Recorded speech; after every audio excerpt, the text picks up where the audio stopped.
I waited to get in contact with him, and we actually have a funny story about getting together as it is tonight. The starting lineup collector, connoisseur, expert, and everything starting lineup, Mr. Joe Curcio, joining me today from Pennsylvania inside of the, what do you call it? The Figure Cave? What's the official title of the name where you are? In the toy world, it's just my museum. In the starting lineup world, it's called the Sleuseum. So, so whatever you want to call it. Well, that's perfect. And yeah, again, I told you many times as I was building up to getting this together, I had you really at the top of the list because I've seen not only your collection on Facebook and on Twitter, but also a part of NFL Films. And we're going to get into all that. And NFL Films did a great starting lineup retrospective. They did. Which you might see in the middle of this episode. Haven't decided yet what I'm going to borrow from NFL Films. But nonetheless, I really appreciate you coming on. You and I were going to get together about a week and a half ago, but you had something that had come up on your end. So please share with us what's going on in your world. Yeah, and on July 16th, my wife and I had a little girl. So kind of had me a little busy the past few weeks. Congratulations. Thank you. How is this child number one? Where you at with the child baby? Number two. We had our first. Okay. We had a little boy in 2019 in July, and now a little girl in July of 2021. So very nice. So is one of them Slew and the other one Kenner? Are those the names? Sure.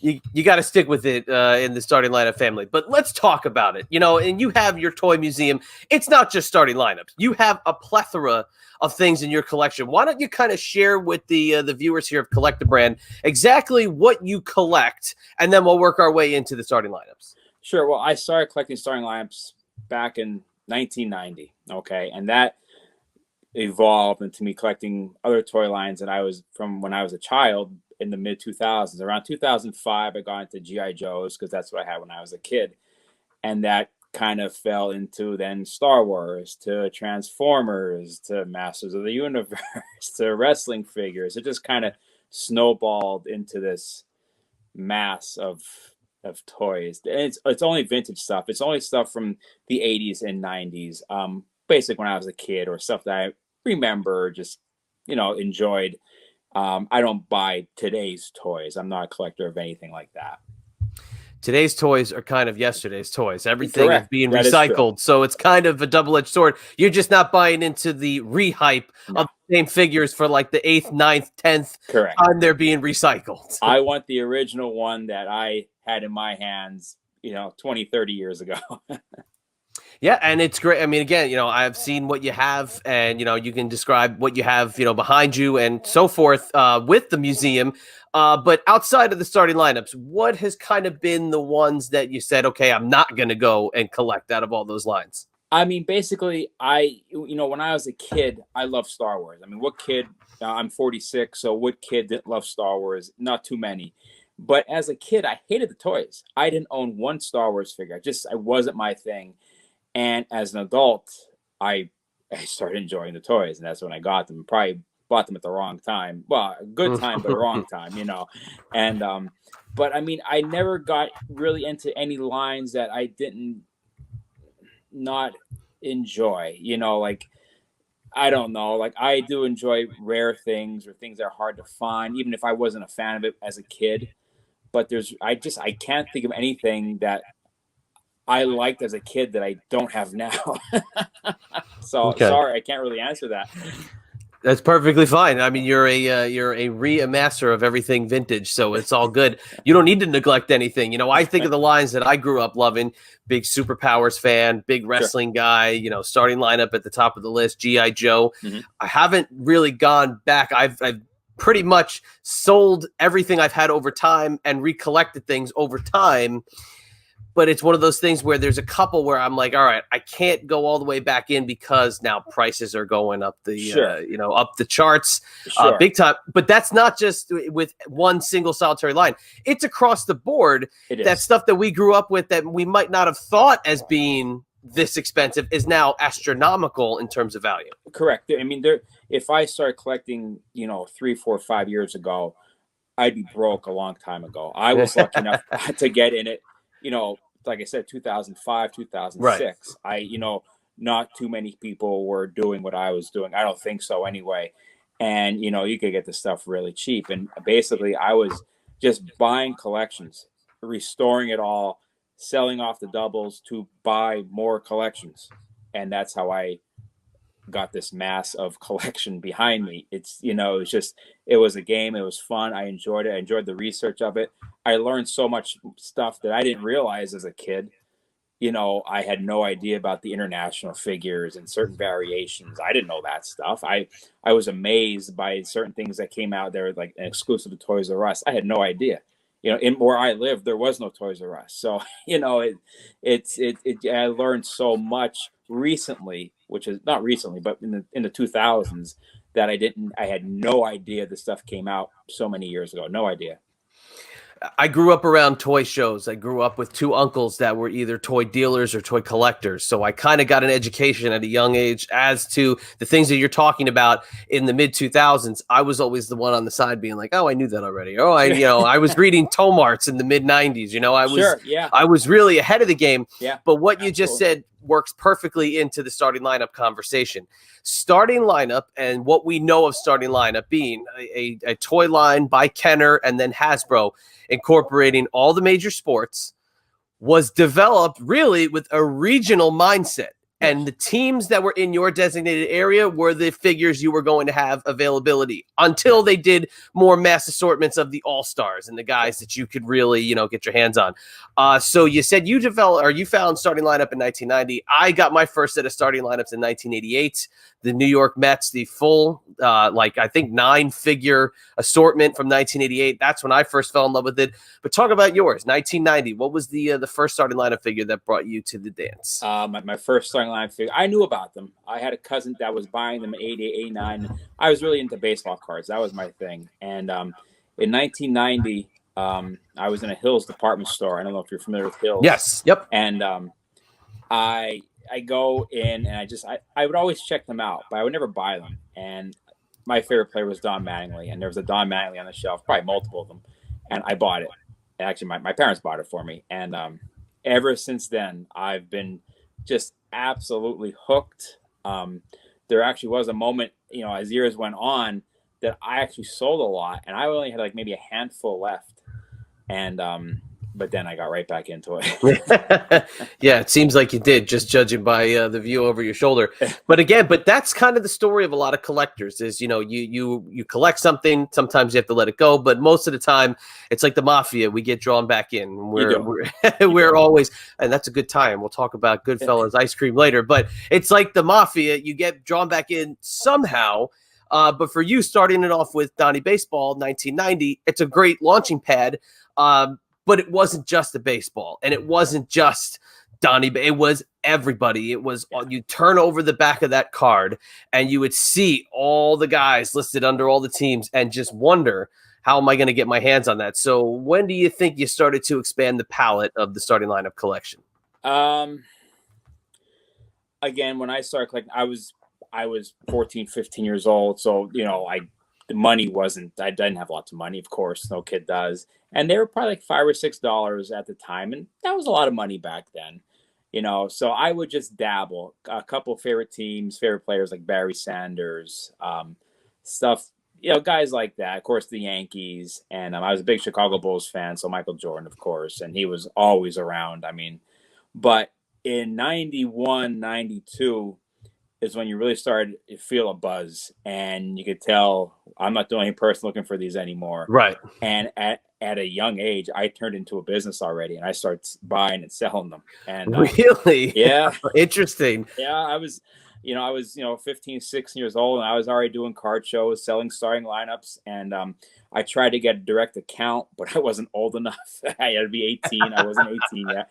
That's great. But the passion for the hobby, I turned into a business, and then the business helped me support my hobby, and I've carried that along with me now all these years, and even today, like I'll buy doubles and I'll sell it or I'll trade it and I'll get something else that I want, and it's a game, it's a game that I enjoy, and I love the hunt, and it's my true passion. So if you take yourself back to being a dealer in that age, 91, 92, what do you remember about the trends of the figures and the guys that people were after? Oh yeah, they're smoking hot. I mean, in 1992, guys like Larry Johnson you couldn't find. 93, Grant Fuhr was his, the first hockey goalie, or Yeah. hockey first year for the hockey. And he was the big goalie. Shaq rookie was that year. Alonzo Mourning smoking hot, and 95, right, like Jason Kidd, and just you think back to those figures now, and they're very common now, Right. most of them.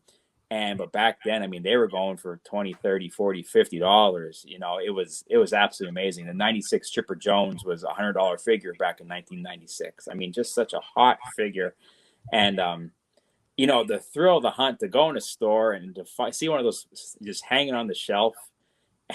And, you could sell it for a lot of money, or keep it for yourself and trade it off, or what. It was just, it's a time. People nowadays that collect toys, I know there's still a market like that, but it's different.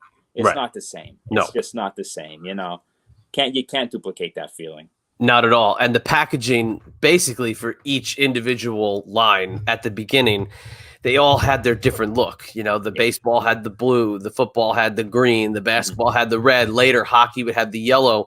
There was something about that packaging that would draw you to it. And if you go back and think about, close your eyes, and folks who are newer collectors, we can do this and go back and think about what those Toys R Us or Child World or KB Toys aisles looked like. The colors are what stand out the most. But this is what separated the three big top three sports, was the red, the green, and the blue. Do you have a preference as to which one you really like to see when you close your eyes? Yeah, I mean, I love them all, but the football is probably the best looking figures. Basketball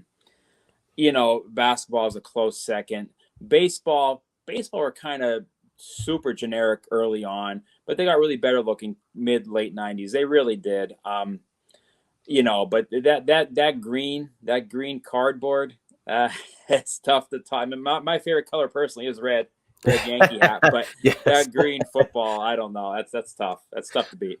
We won't hold it against you, the red Yankee hat. So don't worry. If you see the background, I got a Montreal Expos hat sticking out, but it's purely for retro reasons myself. Of course.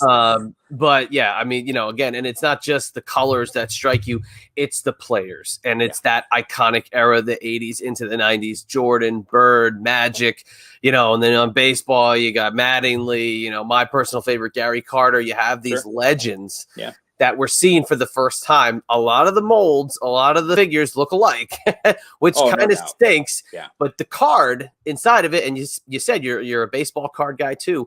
The card itself has become a giant chase because a lot of people didn't save them. No. But I love the individuality of the cards themselves because they also had a different color scheme and a different look to them. Mm-hmm. Absolutely. Yeah, those cards, I mean, again, going back, I loved baseball cards when I was a kid. And, when I discovered Starting Lineup, I was like, this is the best of both worlds. You had your card. And actually, the 1990 figures came with two cards. Yes. And then you had the figure, and it was like, this is great. And, I by 1990, then I got out of the card market and, into the Starting Lineup market. But still collected the cards, though. Still bought them. You bought in on the right thing around that time, though. That was about the time to get out of the cards and into the starting lineups. And then by the end of the decade, almost ready to flip. What do you remember about some of the things Starting Lineup had to offer of the 90s? I'm talking about they had collector conventions. They had a magazine, which I have one issue floating around here somewhere. I was going to pull it out. I love it. It's got Hideo Nomo on the, on the cover. What do you remember about some of those little finer things about the Starting Lineup market from back then? Well, the conventions, I don't know if you've ever been to a Starting Lineup convention. I never was. No, never went. Tell all about it. I've been to multiple of them, multiple conventions, and time of my life. I mean, you see the cons and shows nowadays, and I get it. The night before, the hotel room trades and the parking lot buys and people popping open the trunks and there's all toys, Starting Lineups in the trunk, and then the show itself. I mean, early on I was a customer at the shows, and then I started being a dealer at the shows. I guess in 97 I started being a dealer at the shows, and I mean, just the buzz, the feeling of it. You're talking like I did all the East Coast stuff. 5,000 people at that show. I mean, that's insanity. It just lined up around the building waiting to get in. I mean, the first convention I went to was in '95 in Delaware, and we stood outside for 3 hours to get in July. I mean, it was so hot. We died, and by the time we got inside, there was nothing left. Everything was gone. Wow. It was. I mean, it sucked at the time, but the story I have that about that now is like it's just great. It's so memorable. But the conventions were hands down the best time I've ever had in collecting any kind of toy, by far. And of course, like you said, they had the club, the newsletters, stuff like that.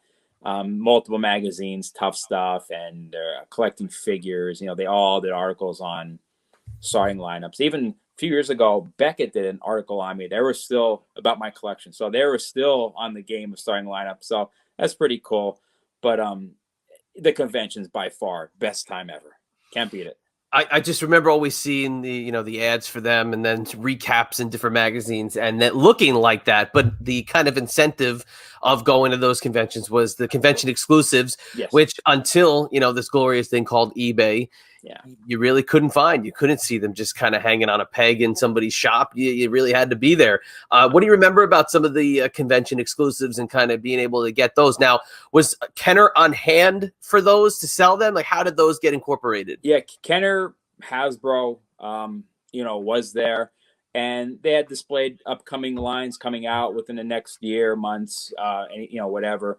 And then as the conventions got newer, they actually did variations of the figure. Barry Sanders had like a number 20 on the sleeve. Gretzky had the number 99 on the sleeve. So they're much shorter production numbers on those figures. But everybody wanted those figures. Everybody wanted the convention figures. That there was already such a draw to go to the show, Right, just from the hobby being so hot.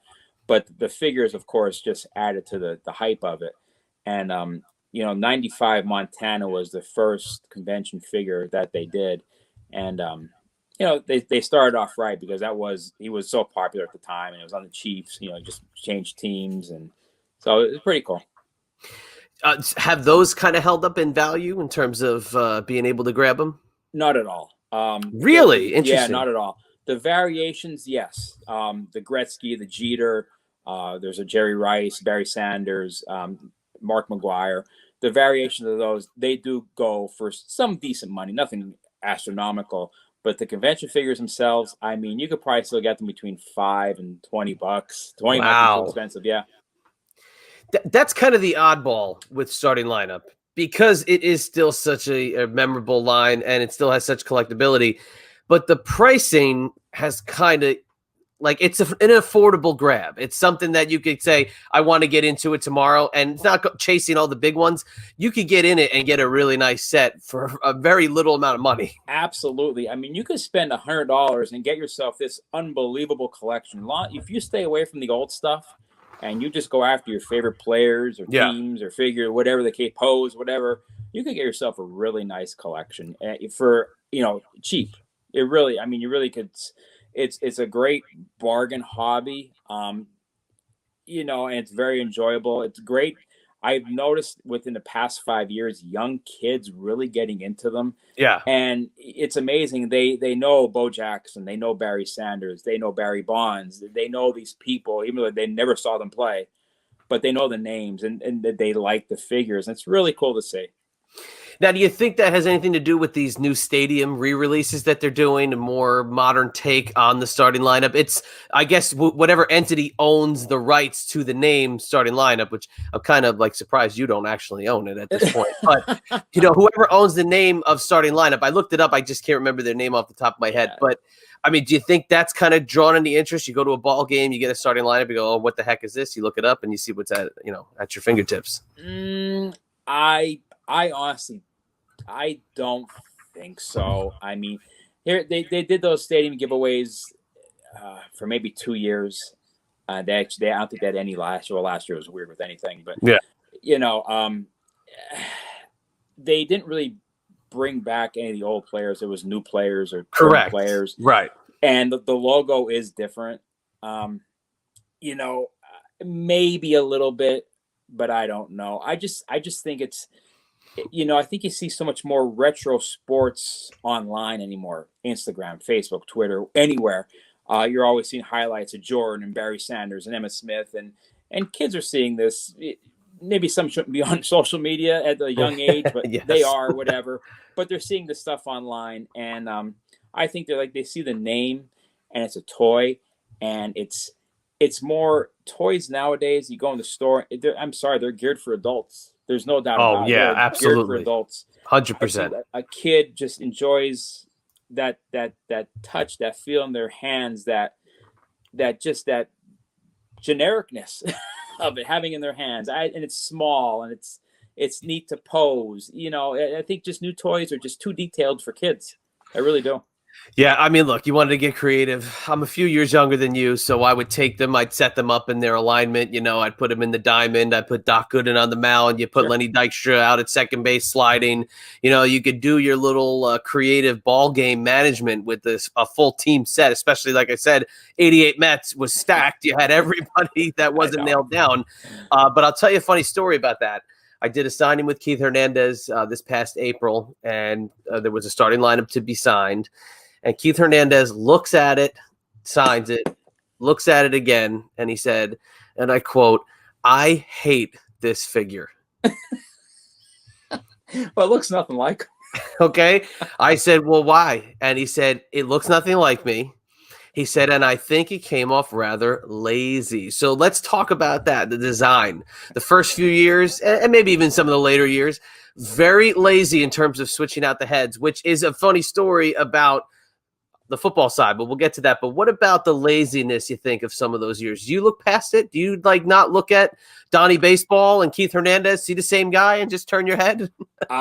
Personally, I love it. I love it. I love that retro feeling. I mean, why not? Why not? It's just, it might say it, it says Keith Hernandez, but as a young kid, you didn't care. It didn't look like him. It's had his name on the back. That's all that mattered. Or had the Mets or Yankees, whatever. That's all that mattered. And, as an adult collector, I think true collectors really appreciate that kind of cheapness to it. Yeah. Again, they were first made. They were geared. Yeah, they said sports superstar collectibles, whatever, but they were geared for kids. There was no doubt about it. It was a child's toy. It said ages 4 to 104. So. The famous one is Dan Fouts. So Dan Fouts retired before his figure could be produced. They ended up using the Dan Fouts head on another figure, and you could see when you look at the figure, it's Dan Fouts. But let's talk about some of the rare figures. And in your profile on Twitter, you have the infamous Jim McMahon figure. Why is that one the holy grail of starting lineup collecting?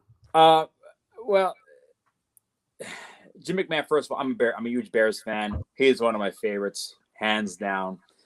And, Starting Lamp years ago, they made a prototype of him in the squatting pose.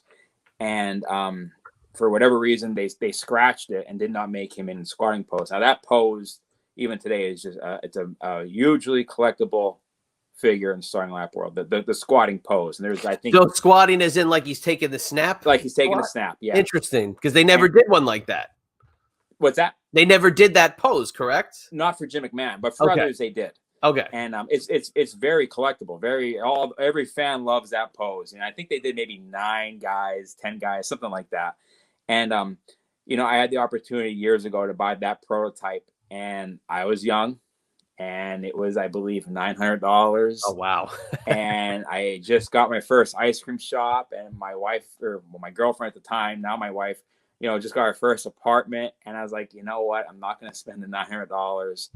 And to this day, I regret it every single day, because I know where it is. I was just going to ask that. That was my next question. Yeah, I know where it is, and they're not letting it go. Wow. But maybe someday, who knows? Now, I have a very large prototype collection, currently, but that's not in it. And that's my holy grail. That's the want all be all for me. Now, share if you can. Who were some of the prototypes that are in your collection that never made it to the assembly line? I have close to 100. There's like a different Michael Jordan, a different Dennis Rodman, oddball names like Bob Welch, Mitch Williams. I have a Bo Jackson that you've seen in the NFL Films video that's headless. Yes. That's a famous prototype. There's a Darryl Strawberry, Steve Sachs 1-on-1. I mean, it's just all kind of oddball stuff I have. Buck O'Neill. Oh, wow. Yeah, there's actually 3 in existence that I know of. I own all 3. It's one of my favorite figures. So kind of, if you can, walk us through, how does one get in touch with that side of the collecting community? Is this contacts you made over the years, just people knowing that you're the guy to go to? Like, how do you get in how do you get these in your hands, these prototypes? Well, I was just lucky enough years ago to know someone that knew someone, and I almost kind of had to pay him off a little bit just to get his phone number. And I got his phone number, and I bought most of what he had that was unreleased. Okay. You know, I collect the unreleased prototypes. There's also released prototypes. As I'm more into this stuff that just never made the market. And you know, of course, stuff comes along over the years on eBay or other collectors. People usually find me, you know, which is good and bad. But that's, you know, it took a long time to get a collection like that. It's not easy to do. I mean, people are happy or privileged to find one. You know, what I have is just borderline ridiculous. You know, it is, but it's not. I mean, it's ridiculous when you say, oh my gosh, how does this guy have all of these figures under one roof? Again, your social media profile shows everything that you have in the cases and all that. But the other side of it, it's ridiculous in the cool way, because it's like, man, if I could be all in on something personally, it would be one of these things. It would be the starting lineups. And you show that you still pull giant hauls of figures, and it's not like you don't have them. It's not like you don't. It's just that desire to amass the figures, and it's and you are the guy. So talk about finding a haul like that still. And you've I see on your profile, you know, the like literal flatbed truck full of starting lineup cases. How do you still find these out in the wild? Again, honestly, so many times people just find me. You know, they see my name out there and they'll contact me. And a lot of times, I mean, they want 1995 prices, which just, you know, it's just not happening. Okay. We'll go back to that in a minute, but continue. But, you know, if they find me and the price is right, I'll buy it. I mean, like you said, there isn't, fortunately, you know, I'm very fortunate. There isn't much that I do need, other than maybe a couple of variations out there. There really isn't anything I'm looking for. But if the price is right, sometimes it's just hard to turn down, you know. And that's right. So let's talk about that. You know, the 1995 prices, and people who have the ability. And this is something I really want to focus on with this show. The shows that are on TV and on the internet and on YouTube don't always help the collector industry. And I think it drives a narrative in the, just because I've had it and it's old, it's worth a lot of money. How do you kind of get somebody down in talking in that way, and trying to explain to them, hey, look, just because, you know, you saw it on Pawn Stars and it was, you know, they said it's worth $100, it's worth $3. Sure. And I'll give you $2. You know, like, how do you get somebody to kind of agree with your mindset on that? Yeah, I mean, you know, first of all, those shows are great shows. Nothing against any of those shows. They're fun to watch. But it's entertainment. I mean, it's truly entertainment. So, you know, real life, I mean, someone comes to me, and a lot of times, 9 times out of 10, especially today, you know, even 10 years ago might have been a little different, but today I feel almost everyone's a toy dealer. Yeah. And, you know, they people are smart enough, even your older people, no offense to our older crowd, but they're smart enough to go on eBay and check pricing. The thing about eBay is, you know, some people don't realize there's a difference between what it's sold for and what someone's trying to sell it for. You know what I mean? You know, we'll say like a 1988 Michael Jordan figure. You know, someone might have listed on eBay for $750, but truly, right now, that's like $150 figure. And that's like the out of the base guys, that's basically the leader in the clubhouse still, or anything Jordan, correct? Sure. Right. I mean, when I go in, when someone comes to me with a collection, I pretty much say, you know what, I don't need this and I don't need it. But if you want to sell it, you have to sell it to me where I'm going to resell it and I'm going to make a profit. I mean, I'm buying myself a job, which I don't need. But that's what I'm doing. And if they can understand that and appreciate that, then we'll probably work out a deal. But sometimes we don't. And, very few collections, you're talking about that flatbed truck. Very few collections come to me where it's older, more rare stuff. It's usually stuff that's not high end. And that collection I just purchased, it was nothing high end. It was all newer stuff, common stuff. It's a job. It's a job I'm still working on. And when Joe means newer stuff, he means Hasbro versus the original Kenner, correct? Correct. I mean, newer I consider like 92 to 2000, 2001. To me, that's newer. When I get 88 to 91 stuff, then we could really talk. Exactly, because those are the diamonds in the rough. Yes, And that was really one of my other questions I have for you was Hasbro versus Kenner. So when Hasbro took over Kenner, you could see in those later years, 98, 99, 2000, they started to think outside the box a little bit more. There was more of the double packs, the more of the specialized things, the 12 inchers. Let's take the marquee stuff out of it. Is the Kenner version of starting lineup always going to be the top, or do you like the assortment of the later years that there were a little bit more things to expand the starting lineup palette? Yeah, I mean, Kenner actually was sold to Hasbro, I believe, in '93. Yeah. So they, Hasbro really didn't start marketing as Hasbro. I think until '96. Right. But some of the newer figures, I mean, are great looking figures and not that easy to find. Again, they're low dollar items, but some figures out there, like 99s, 2000s, are really hard to find. There's not many out there. People don't realize that. People think, oh, it's a 2000 Jose Canseco on the Tampa Bay Rays. Who wants that? That's a tough figure to find. And Hasbro did a great job, I think, of making short prints, making oddball names, and making them look pretty good. So Hasbro did a good job, but to me, Kenner's always king. I mean, I love anything Kenner. It's tough to beat Kenner.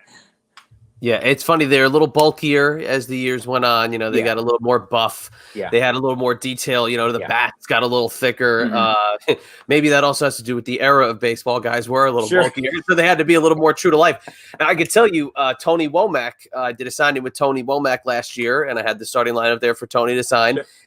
And he pointed out that they used his number from spring training before he made the team. Oh, so interesting. Yeah, he pointed out, he said, I love the figure. He said, when I got this, it was an absolute highlight of my baseball career. Sure. He said, but he flipped it over in his number. He said, I would never had this number. He goes, I wore this during spring training the year I was trying to make the team. How about that? So you wonder what went into the production process. And do you know this? Do they have a kind of, we're going to use this amount of guys? Did the MLBPA present who they wanted? How did they select who was going to be in the figure lines? Sure, especially early on, things are usually made a year ahead of time. So if you get an old checklist from 88 or 89 or 90, 91, the years they put the checklist on the back, usually they're really off. A lot of those guys were never made, and I still get people coming to me even today.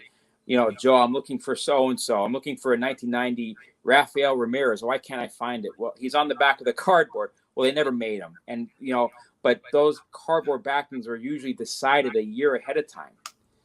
And, that was an issue. So Kenner or Hasbro were making these things up a year ahead of time. So if Tony Womack's number was, I don't even know what it was, say 19 on that team, that's what they went by. So they didn't have time to update it. I should have pulled it up. I don't remember what it was. It's a high number. That's why he pointed it out. I probably have one here. I think I don't think it's in the 70s, but it's a higher number than what he had. And he literally flipped it over and showed me. And again, I would never have thought it. Just looking at it, I would never in a million years said, hey, was this the exact number that you had? Yeah, I'm looking for it now. I know I have it. But I've there's so much right in front of me. It's hard. I just sold one the other day. Actually, I just sent one out the other day to somebody. The package was destroyed, but they wanted one. You got the package destroyed because it's got that card in there. Yes, and again, I've seen that kind of increase too. People getting the cards graded, especially those cards were not very durable. No. I remember a lot of my Met cards from that first year were destroyed because they were very flimsy. Mm-hmm. Do you collect the cards separately? I do. Out of all my figures, I have a very large loose collection and carded, but I'd say 95% of my loose figures have the card. There's a Okay. couple that, for whatever reason, may not have the card, but usually when I put my loose collection together, I wanted to open the figure myself and Right. take it out and keep the card, and and just so that way I knew I was getting a mint figure, a mint card. But there's a couple figures I just either I couldn't bear to open it because it was a valuable Yes. figure, but I didn't get the card, something like that. But I have most of the cards. That's the internal debate. Do you open it? I cannot. I cannot open them. Now I'm contradicting myself in one regard. I did purchase the Ricky Henderson, the headline one with Sure. the little newspaper cutout. Sure, But holding up that the was base. right. That was different to open that because you just slide it out and there it is, rather than rip that card out. And Sure. I just can't do it. Is it still hard to do it sometimes? You know what? On a figure, $2, $3, $5, $10, no, I'll rip it right open. But it was something like it was like a Kobe Bryant rookie. I couldn't do it unless the package was really, really bad. I just couldn't do it. No. You don't purposely like trip over the package, make sure you step on it by, oops, I didn't mean to do that. Now I got to open it. Oops, Come up do with it. these creations. What else is on your hit list? Starting lineup wise? Starting lineup. But we're sticking to starting lineup here. Okay. What is on your hit list for starting lineups? I'm always after the prototypes and unreleased stuff. I've been looking for a 94 Jackie Robinson, wearing the number 44 now for quite some time. It's not super hard, but it's tough and it's expensive. Of course, the infamous 96 beardless Patrick Waugh. Would love to get one of those. That's just it's almost like the white whale, I think, of collecting starting lineups. But it's variations. Really, I do like the Canadian baseball figures from 88, 89. I have some. There's speculation that there's a Cal Ripken out there, but no one has ever seen it. So it's like, well, maybe one day I'll find the Cal Ripken, but I don't think it's out there. Hang on, before you continue, explain what that is for the folks watching. Well, in 88, 89, they made baseball figures just in a Canadian and a bilingual package. And the back of the package was totally blank. It just said Kenner, or maybe like had a barcode on it or something. Really? And, okay. Basically the figures were the same. The card was the same. The card were all in English. The cards were not different. The actual player card. The 89 Fernando is actually a different color than the 89 US Fernando. So that's a pretty expensive and rare figure. But supposedly, and this is all because of Tough Stuff, many years ago, they had, for the checklist for the Canadian figures, they had Cal Ripken, and no one has ever seen it. So it's always like, so Tough Stuff could have just completely made that up. Yeah, we don't know where he got it from. So who knows? Maybe someday it'll be out there, but I don't know. But other than that, like I said, variations is what I'd be after, and some of the Canadian baseball. But that's all. That's it. Canadian baseball variations. Who knows if something else might pop up. Would it surprise you if there was something out there you don't know about? It just happened a couple of years ago, actually. In 97, the 97 basketball set, they released full sets with Sears and J.C. Penney, like catalog sets. And some of the later runs would have upper deck cards instead of the tops cards, there was a lot of common ones. Interesting. And so I busted a set open and I got a David Robinson with an upper deck card. It's the only one known to exist.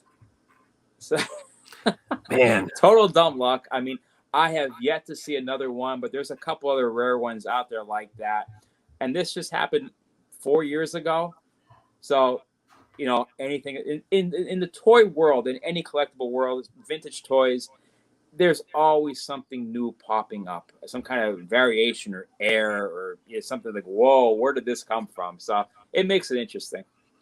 Absolutely does. Now, before we get ready to say goodbye, tell us about Goodfellas Ice Cream Shop. Now, you said you have 2 of these locations? I used to have 2. I got rid of one a couple of years ago. I have my shop right now is Goodfellas Ice Cream Shop.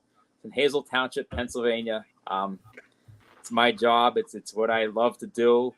I'm open. I'm not open all year. I close in the winter time, and I focus on the toys in the winter. So is it the house that you're in the house that ice cream built right now? Pretty much. Yeah, The pretty much. museum is the house that ice cream built.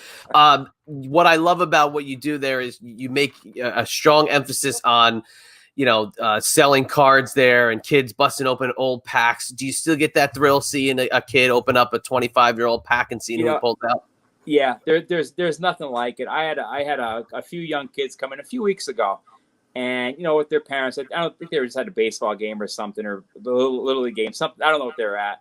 And they came in, they bought a couple of packs of 87 tops, and one kid in the same pack got Bo Jackson and Barry Bonds. Well, you swear, yeah. I mean, the golden hit, but it was like he just won the lottery, and it was just so great to see. I mean, it's just so fun to relive it through their eyes again, like what you did many years ago. I remember buying 87 tops, like it was going out of style, and for them, they bought a couple of packs of cards and had an ice cream and just sat at my ice cream bar and enjoyed it. You can't beat it. You can't put a price on it. Do you think that kind of love for hobby shops and things like that and kids opening up packs, you think that we'll ever see that again, or is that kind of lost to our time frame? Yeah, I mean, I hope. I mean, I push it on mine, but it's right. First of all, going off here, I mean, kids cannot afford baseball cards today. There is no way. I mean, when we were kids, you and I mean, cards were a quarter, 50 cents, 75 cents a pack. Great. Our parents would give us a couple of bucks. We go to the gas station or whatever and get a few packs of cards. Kids can't do that now. It's unfortunate. I mean, baseball cards or sports cards is what got me into liking sports. Like, I knew all the stats and where they lived and who they played for. And, kids aren't going to be able to enjoy that nowadays. Maybe they don't care. I don't know. But, it's just, it's a different time. It's sad, but it's a different time. Love those memories of riding my bike to the local shop and, a couple of bucks, get you 3 or 4 older packs, 80, 88, 89.